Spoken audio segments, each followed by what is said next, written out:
96.5. Son las 6:56. Buenos días, dominicanos, dominicanas, ciudadanos, ciudadanas del mundo. Julio Martínez Pozo. Los comentarios de los temas más importantes en el programa de mayor influencia de la radio y la televisión nacionales. En este viernes 6 de noviembre, 176 aniversario de nuestra primera constitución. Buenos días a todo el equipo del Sol de la Mañana, toda la audiencia de Sol, la teleaudiencia de Telefuturo, Canal 23, las personas que siguen nuestros contenidos a través de las redes sociales.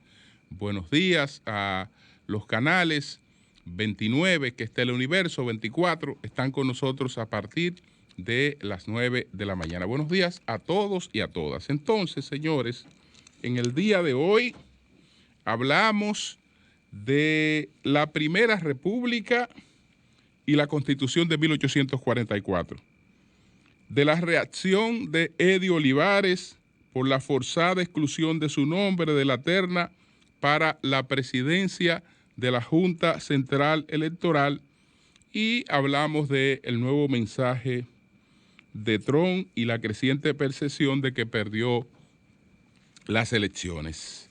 Esos son los temas que nos proponemos abordar en el día de hoy. Entonces, estamos conmemorando el 176 aniversario de nuestra primera constitución, de la constitución con la que nace la República y con la que se escoge al primer presidente de la República. Constitución que, digamos, duró en gran medida más de 15 años, porque después vino la llamada Constitución de Moca de 1858 y más adelante el colapso de la Primera República. Pero en sentido general veamos a la Constitución de 1844 como la Constitución de la Primera República. En esa Constitución hubo personajes clave por la experiencia política que tenían, como don Tomás Bobadilla y Briones. Y un personaje estelar, que en eso coincido con Manegonte, estelar, que fue el legislador Buenaventura Báez. ¿Por qué? Porque era el más experimentado de los constituyentes que había allí, el más experimentado de los constituyentes. ¿Por qué? Buenaventura Báez había sido constituyente en 1843, en esa reforma constitucional que se hizo después del derrocamiento del gobierno de Boyer.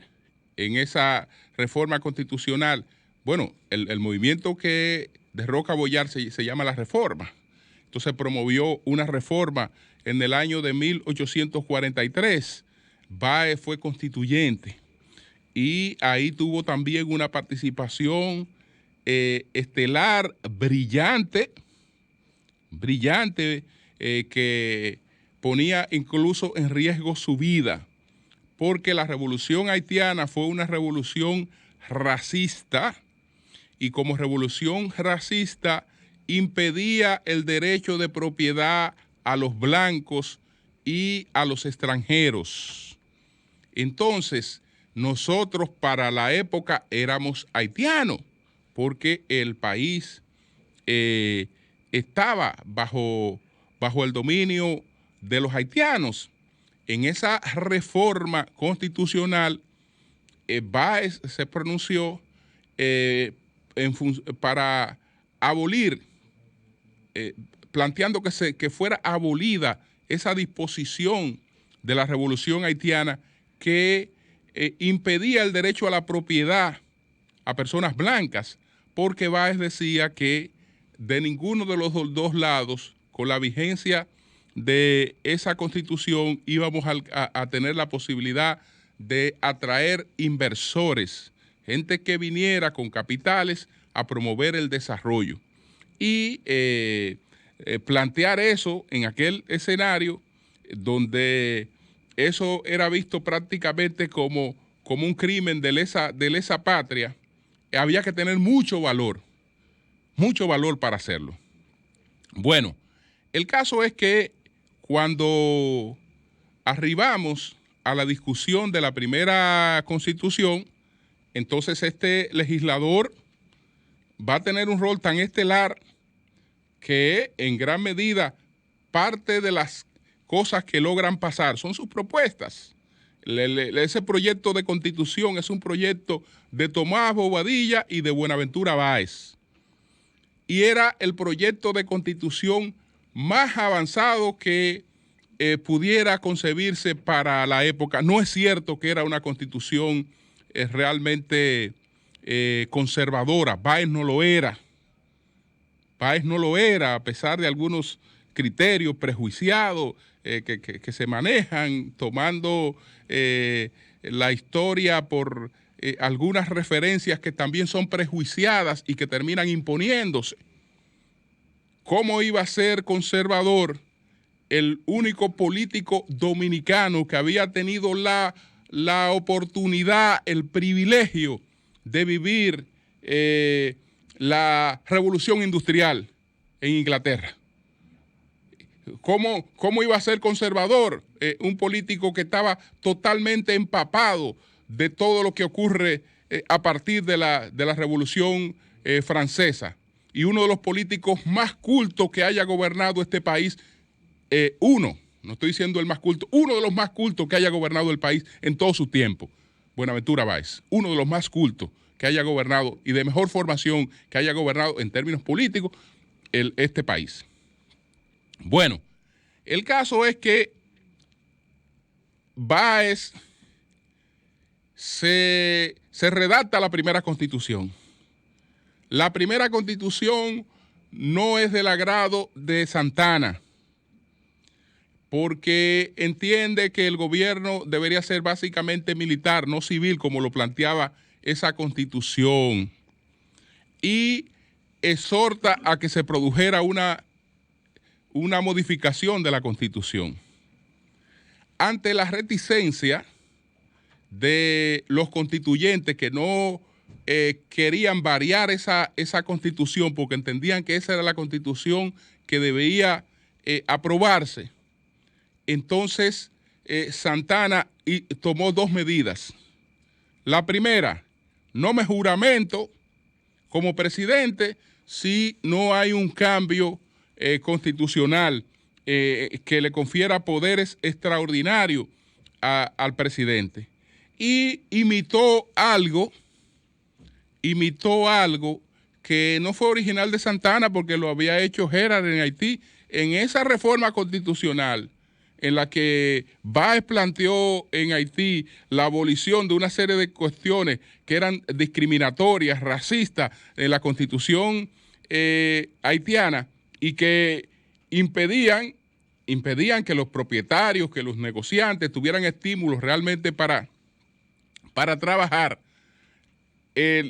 Charles Gerard terminó convenciendo a los constituyentes, pues aproximándose al local donde estaba reunido y por la boca de dos ventanas colocando unos cañones. Y entonces así él persuadió a los constituyentes de dejar las cosas como él quería que se dejaran. Entonces lo propio hizo Santana también, imitando eso que había hecho, hizo en el 44, lo que había hecho Gerald en el 43 en Haití. Y bueno, ahí vino el famoso artículo 210 de la Constitución de la República, que pudiera tener justificación por una parte, pero Santana lo empleó para ejecuciones extrajudiciales de adversarios.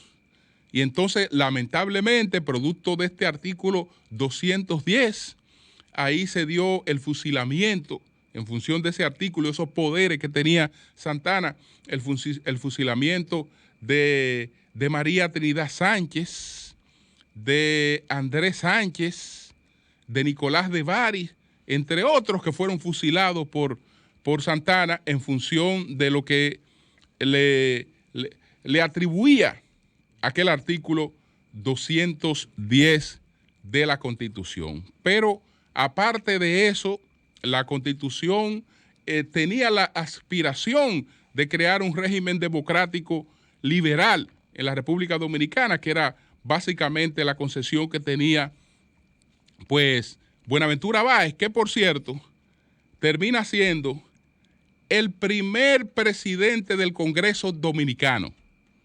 Es decir, el primer presidente del Senado en la República Dominicana fue Buenaventura Báez, el constituyente Buenaventura Báez, que también ese constituyente, porque entonces la constituyente pasó a asumir el rol de Congreso, en lo que legislaba para la Constitución también era el Congreso, conoció de un proyecto de préstamo totalmente lesivo para los intereses del país que lo había planteado Santana y el Congreso lo rechazó.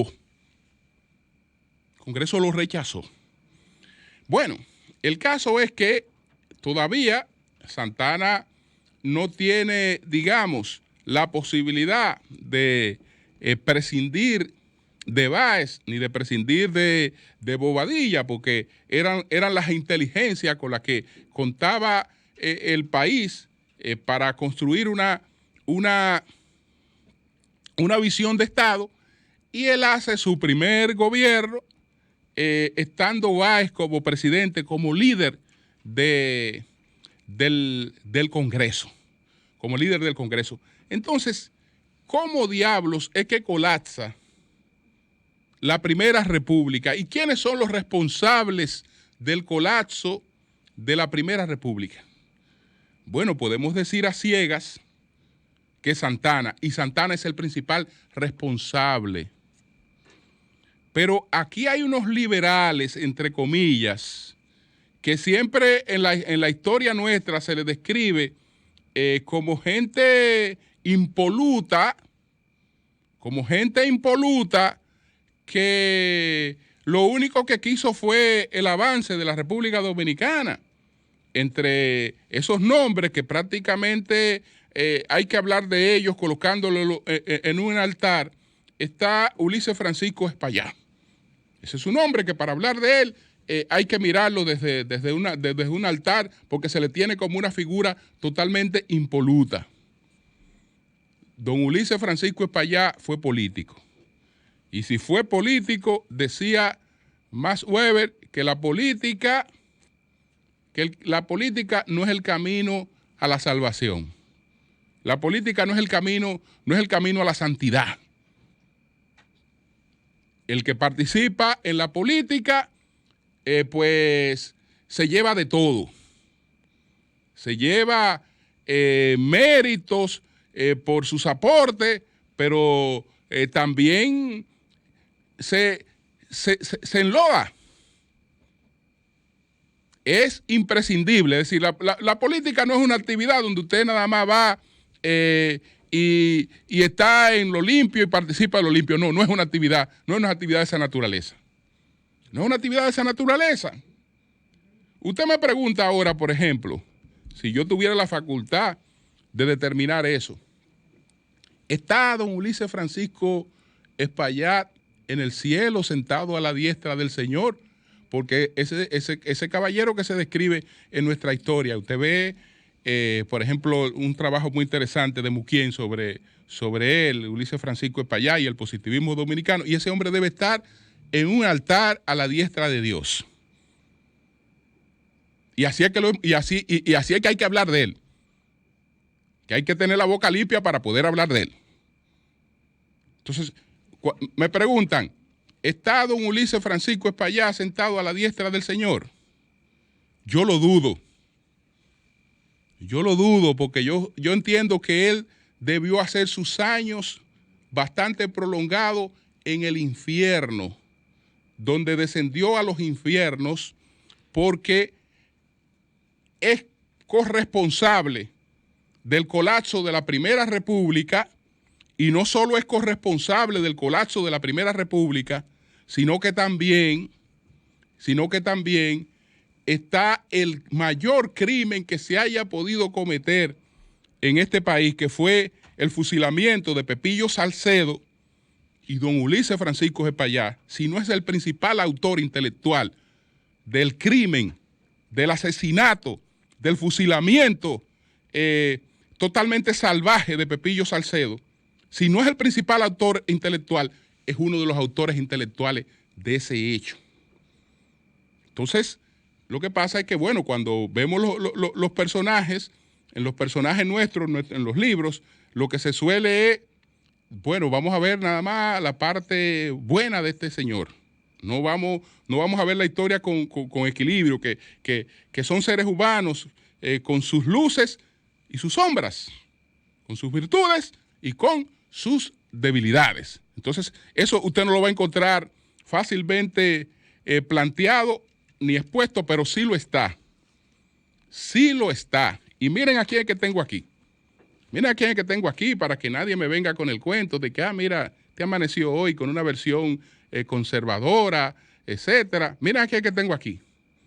Este señor que yo tengo aquí se llama Juan Bosch. Este señor que yo tengo aquí se llama Juan Bosch. Esto que tengo en mi mano, corresponde a la colección de sus obras completas, que desde luego yo me las he leído todas. Entonces, y son más de 40 volúmenes. ¿Qué pasa con el colapso de la Primera República? ¿Qué pasa con el colapso de la Primera República? Y con esa constitución que se presenta como una de las grandes cosas de nuestra historia, que es la Constitución de Moca de 1858, que tiene un origen espurio y no buscó otra cosa que tratar de reivindicar el error histórico que cometió ese grupo al contribuir con el derrocamiento de Báez, porque afectó sus intereses para traer a Santana.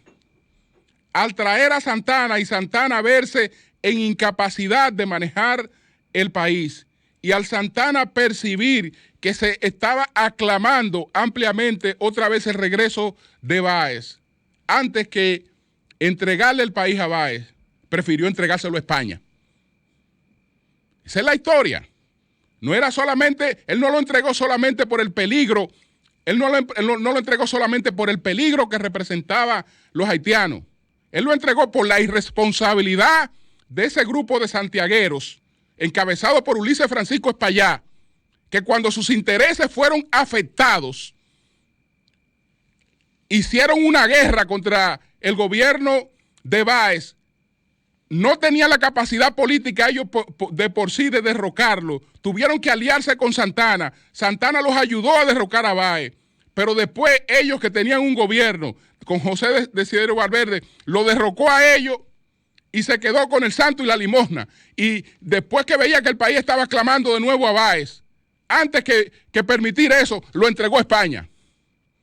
Lo entregó a España, pero en el fondo de todo eso está la actuación irresponsable de ese grupo de líderes muy impolutos santiagueros que metieron a este país en un desastre. Entonces, yo pudiera basar esto en cualquier autor, pero para que no me acusen de conservador, tengo que hacerlo citando al profesor Juan Bosch. Tengo que hacerlo citando al profesor Juan Bosch, porque si no, imagínate, yo soy un conservador. Soy un conservador si no lo hago citando al profesor Juan Bosch. ¿Qué dice el profesor Juan Bosch sobre Báez? Para que veamos qué fue lo que hicieron este grupo que provocó el colapso de esa Primera República y su entrega a España. ¿Qué dice Juan Bosch? Juan Bosch dice, Báez acabaría siendo el líder indiscutible de la pequeña burguesía dominicana. Dice Juan Bosch, Báez acabaría siendo el líder indiscutible de la pequeña burguesía dominicana. En su primera época como líder de las capas altas y medianas de ese sector de nuestra sociedad y más tarde como líder del sector bajo de la pequeña burguesía en todos sus niveles. Alejado Duarte de la lucha política, Báez vino a ser su sustituto como representante de la pequeña burguesía, aunque no llegó a ser en ningún momento su sustituto como ideólogo de ese sector. Pero ¿qué dice Juan Bosch? Alejado Duarte de la lucha política, Báez vino a ser su sustituto como representante de la pequeña burguesía. Es que en la política no hay vacío. Está Duarte ausente y entonces el líder de esa pequeña burguesía que seguía a Duarte, ¿quién se convierte en el líder de esa pequeña burguesía que seguía a Duarte? Y lo dice Juan Bosch aquí. Naturalmente se convierte el que más condiciones tenía para atraer a esa pequeña burguesía, Buenaventura Báez. Pero no solo estamos hablando de la cultura de aquel hombre, sino de las medidas que tomó en el primer gobierno de corte liberal que se hizo en este país. El primer gobierno liberal de este país es el gobierno el primer gobierno de Buenaventura Báez de 4 años. Aquí no hay un gobierno que en términos liberales pues esté por encima de ese, puede estar a la par. Puede estar a la par de ese gobierno liberal de Buenaventura Báez, que fue por lo menos en la Primera República, lo más liberal que pudo alcanzarse. Entonces, bueno, ¿qué dice don Juan? Vamos a ver. Resulta que Buenaventura Báez, y ya estamos hablando del segundo gobierno de Buenaventura Báez. Estamos hablando del segundo gobierno. Concluye exitosamente su primer gobierno. Viene Santana al poder de nuevo. Santana realmente no puede concluir un periodo porque no tenía capacidad para gobernar. Tenía condiciones militares, pero no tenía capacidad para gobernar. Y el país se le volvió un desastre. El país se le volvió un desastre. Entonces, ante esa situación, pues vuelve Báez al poder. La gente, el país aclama de nuevo a Báez. Y a Báez se le ocurrió tomar una medida en beneficio de la mayoría de los cosecheros de tabaco del Cibao, de los cosecheros que eran explotados por esa pequeña, digamos, pequeña burguesía comercial de la que formaba parte Ulises Francisco Espaillá. Entonces, déjeme citar esto también para que no se vea como un invento. Y aquí Juan Bosch está citando a Rufino Martínez. Está corriendo el año de 1857. Santana, desterrado, no inquieta a sus fogosos enemigos. En el Cibao, donde está siendo posible levantar la agricultura y productos como el tabaco, con mercado en el exterior, sirven de base a la prosperidad regional, se efectúa cada año una clase de transacción beneficiosa, nada más que para los comerciantes. Es decir, esa transacción nada más era beneficiosa para los comerciantes. Los cosecheros estaban explotados y en la miseria. Entonces, dice, se efectúa cada año una clase de transacción beneficiosa nada más que para los comerciantes. A expensa del sacrificio de cosecheros de tabaco, aquellos iban o mandaban a sus agentes a la capital a negociar cantidades de giros en oro por su equivalente en papel del Estado para las compras de tabaco y los pagos del transporte a los puertos de embarque. Mantenían por ese medio un monopolio en el cambio con el campesino. ¿Qué hizo Báez cuando vio que el campesino lo que estaba en la miseria y que este grupito era el que se estaba beneficiando de las exportaciones, de los precios buenos del tabaco, habían precios buenos y como quiera la miseria seguía. ¿Qué hizo Báez? Bueno, espérese un momentito. Hizo una emisión monetaria dirigida a controlar esa situación. Es decir, usted no me va a controlar la emisión monetaria para el pago de tabaco. Va a haber moneda suficiente para el pago de los cosecheros. Esto no diga que usted le va a pagar con vale, que vaya a mi farmacia, vaya allí y nada más me sirve para ir a comprarle a tu mismo negocio. No. Creó una situación monetaria de disponibilidad, de liquidez monetaria, para que a los cosecheros se le pagara como correspondía. ¿Qué hicieron esos comerciantes encabezados por Ulises Francisco Espaillá? Le declararon la guerra al gobierno de Báez, porque afectaba sus intereses. Le declararon la guerra al gobierno de Báez. No pudieron derrotarlo porque ellos de por sí no tenían, ellos no pasaron del Cibao. El gobierno de José Desiderio Valverde no pasó del Cibao. No pasó del Cibao. Entonces, tuvieron que, Santana, que estaba en el exilio, se aliaron con él para que él viniera y que ayudarlo a derrocar a Báez. Vino, lo ayudó, pero también le dio una patada por yo no sé dónde a ellos. Y lo mandó a un lado también. Pero como el país siguió de manera desastrosa, y la gente aclamaba a la única persona que el país sabía que tenía condiciones para gobernar, que era Buenaventura Báez, Santana dijo, antes de entregarle a Báez, le entrego a España. Y le entregó a España. Le entregó a España y ahí se produjo la anexión. Báez estaba en el exilio cuando se produce la anexión, no tiene ninguna responsabilidad en la anexión y la produjo un adversario de Báez. La paradoja es que se da la guerra restauradora. Y entonces, a la hora de la hora, todos estos generales, restauradores que se destacaron durante esa epopeya, pues era gente valiente, para el machete en mano, pero ninguno tenía condiciones para gobernar. Y una parte de ellos, incluso, participó en la guerra de la restauración, pero eran baecistas. Una de las consignas aquí de la guerra de la restauración era viva la República y viva Báez. ¡Viva Báez! Entonces, ahí es que se da la paradoja de que una vez salieron los españoles en el 1865, ¿a quién aclamaron para que viniera a gobernar?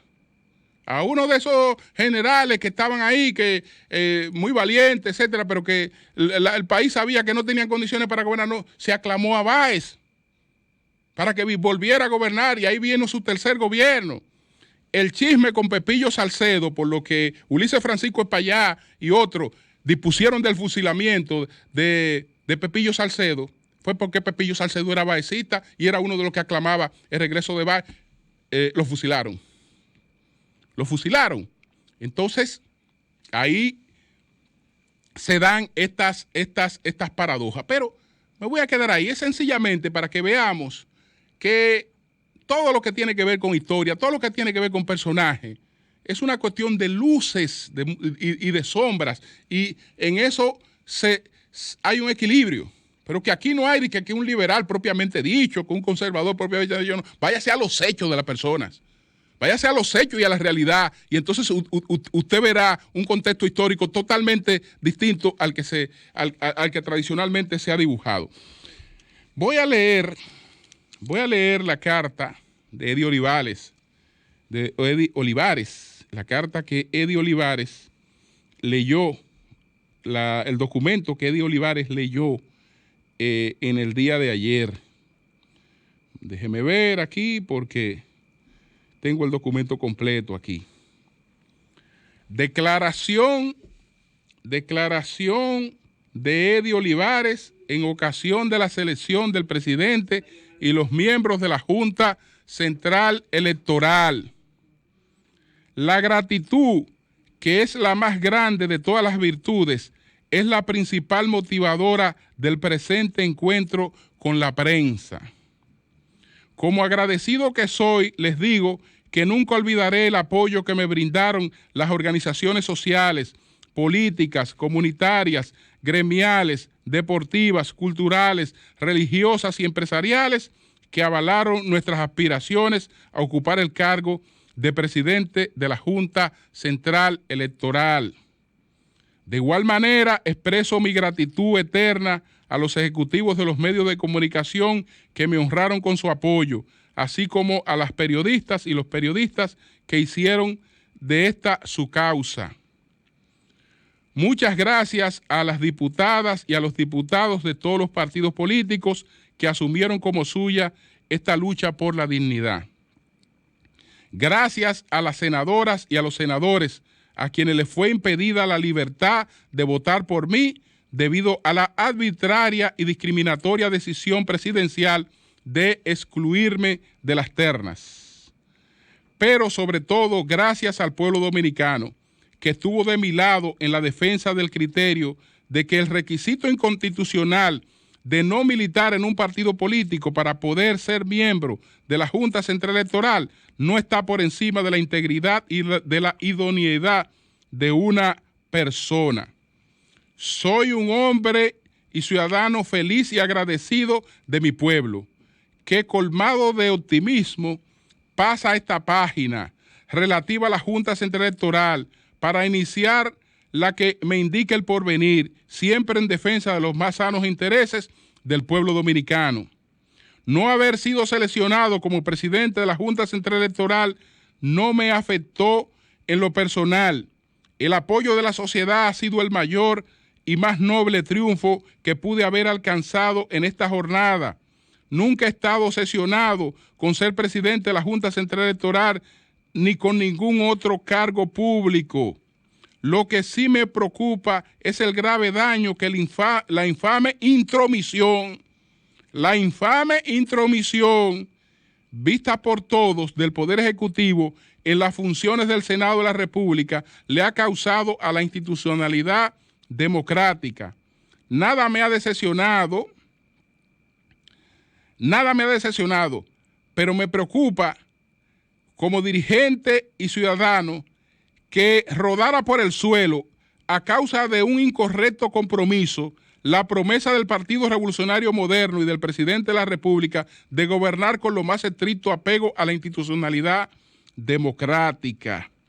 Entonces, ahí está, no obstante, albergo la esperanza de que nuestros gobernantes superen la cultura personalista del jefismo implantada por las dictaduras que nos gobernaron durante los siglos XIX y XX, que ha sido el principal motivo para la violación, como aconteció ayer, del principio de separación de los poderes por parte del Poder Ejecutivo. Nosotros vamos a conversar a las 9:30 de hoy con Eddie Olivares, que estará en el Sol de la Mañana. Hipólito Mejía dijo ayer que él no cree que esto haya ocurrido, porque esto sería una bofetada a la dignidad de Eddie Olivares. Hipólito sabe que eso ocurrió, y él lo que está diciendo claramente es que él entiende que lo que ocurrió fue una bofetada a la dignidad de Eddie Olivares. El cuento de la Junta Independiente, nadie se lo ha creído. Nadie se ha creído el cuento de la Junta Independiente, porque lo que ha ocurrido es esto, que está como titular principal del Diario Libre. Abinader y Fernández habrían pactado nueva Junta Central Electoral como si ellos fueran los únicos actores del proceso político dominicano, ignorando al principal partido de la oposición, totalmente ignorándolo. Cosa que, como yo decía ayer, si la Junta no tuviera que organizar los procesos internos del PLD, pues uno dijera, no, la Junta participa ahí, sí, de manera voluntaria. Pero ahora, al principal partido político de la República Dominicana, que yo no tengo duda que lo sigue siendo el PLD, el principal partido político de la República Dominicana, pues su proceso interno tendrán que arbitrarlo adversarios de ese partido. Gente rabiosamente adversaria de ese partido que lo ha demostrado con sus actuaciones y con sus decisiones. Una locura. Hay hoy un artículo en Antes Meridiano de la directora del Diario Libre, Inés Aispun, que dice lo siguiente: la estrategia de las alianzas. Luis Abinader ya había dejado claro que no apoyaría a un candidato de militancia partidaria para la Junta Central Electoral. Así que cumplió con lo expresado, pero no apoyando a Eddie Olivares, hombre, sino del PRM, actualmente sí afín, abre las interrogantes sobre el esquema de alianza que se van a dar en el tablero político. ¿Es la fuerza del pueblo el acompañante que necesita el PRM? ¿Es más independiente, entre comillas, Jaques, que Olivares? Yo digo que no. Pero ella se hace la pregunta. Yo digo que no es verdad que es más independiente que Olivares. ¿Cuál es el precio? Se pregunta. En un año como en el que se avecina, las alianzas van a cobrarse caras y la fuerza del pueblo no parece tener muchos escrúpulos ni remilgos a la hora de pedir. Que el PRM no defienda a un hombre del PRM y que se alíe a la fuerza del pueblo puede tratarse de una estrategia para combatir al PLD. Claro está. Lo que no está tan claro es que al partido en el poder le convenga ayudar a crecer al partido de Leonel Fernández. En juego está considerarlo mayoritario o reconocer que no alcanzó los votos que le abren las puertas a recibir buen dinero. Al PRM, visto desde fuera, la falta de cohesión que necesita un partido en el poder en la actual circunstancia de emergencia sanitaria educativa, crisis económica, todavía por evolucionar y fuertes pactos por firmarse, mucho verso suelto. Muy pronto para titubear. Aceptemos que se está organizando y que una maquinaria gubernamental es difícil de engrasar en poco tiempo. Se entiende que para llegar, entre comillas, hay que hacer compromisos, pactos y promesas que no siempre los aceptan y que en el actual gobierno eso se nota. Entendimiento PRM, fuerza del pueblo, ahí no gana el PRM. Bueno, ustedes ven que el cuentecito de que Junta Independiente, eso no se lo ha creído nadie. Eso no se lo ha creído nadie. Ahora, toda la responsabilidad no es del presidente Abinader. Toda la responsabilidad no es del presidente Abinader. Ahí hubo gente que debió haber jugado otro rol. Hubo gente que debió haber jugado otro rol. No puede culparse solo Abinader de que se haya actuado con tanta torpeza en la escogencia de esa junta. No, porque ahí debió aparecer un senador con alguna suerte de madurez, con un poquito de madurez, que dijera, bueno, está bien, presidente, tumbemos a Eddie Olivares, como usted lo está planteando. Vamos a entregarle esto a Leonel Fernández, pero, presidente, guardemos las apariencias un poquito. Porque ¿cómo le salimos a este país? Que nosotros podemos sentarnos a crear una Junta Central Electoral ignorando totalmente al principal partido de oposición? ¿Cómo le salimos a este país con eso? Que eso se puede hacer. No, pero no apareció nadie. Incluso en los quita y te pongo, porque en principio era la que revelé. y los nombres que revelé sacan 2 nombres, entre lo quito y te pongo, se produce un vacío. Ese vacío, alguien considera que era oportuno ahí para un allantico acercarse al PLD y decirle al PLD que buscaron un independiente, de esos mismos que ellos buscaron, que ninguno son independientes, que buscaron un independiente. Vamos a guardar la apariencia, porque ya que vamos a hacer esto tan burdo, por lo menos que no sea tan burdo. Por lo menos que esto no sea tan burdo.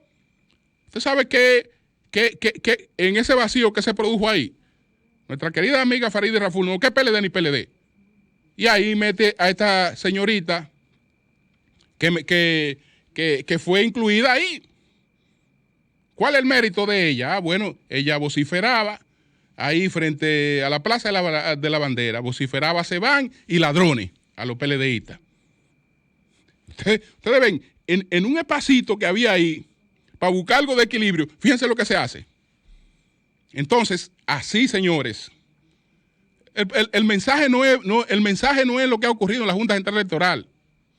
El mensaje es que de esta maldita crisis en la que estamos, no salimos con manejo tan torpe. Cambio y fuera.